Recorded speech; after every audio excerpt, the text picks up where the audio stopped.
Jake Milkovich, who's going to tell us what he feels the world should know about war. And Jake, tell me, he was in Afghanistan. What was it like in combat? Let's just repeat it. It's really everything that you think about, especially when it comes to the Marine Corps. At least that's how I thought about it. It was everything that I thought the Marine Corps was going to be. It's everything I thought the infantry was going to be. Sleeping on the ground, eating out of a bag, getting shot at, shooting at other people, blowing things up, getting blown up, and just constantly the threats always being around you. It was exactly like what I thought the Marine Corps infantry was going to be, and that's exactly how it turned out. And in your experience being in combat, can you teach anyone else what the reasons are that we are doing it, or why? No. The reasons that we know of back here, war on terrorism, this person, that person, that's the big picture stuff. Really what it comes down to is when you're there in that moment, it's not about any of that anymore. It's not about your family, it's not about you.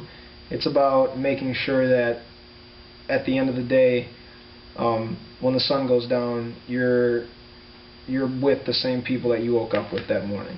And if that's how it turns out, then it was a good day. And what was it like to return to the United States after your tour of duty in Afghanistan? It was a little, I don't really know the word for it.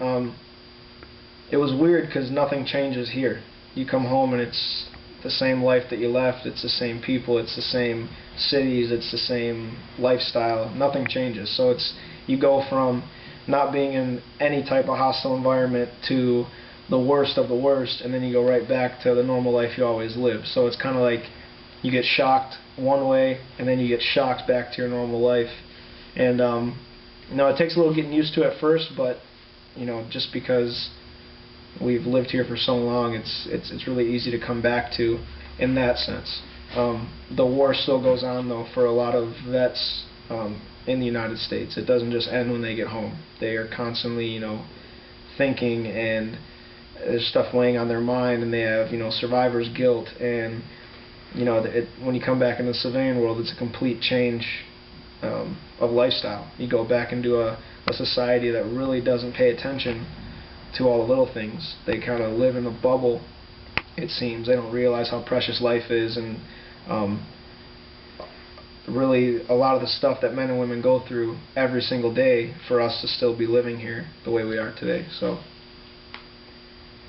I think you're giving a good picture of what war is about. Yeah. Like I told you earlier though, no one will ever completely understand it until they're there. I mean, it doesn't matter where you come from. You're never really going to completely understand it unless you really experience it. You can try, and that's awesome, but it's completely different when it's a personal experience.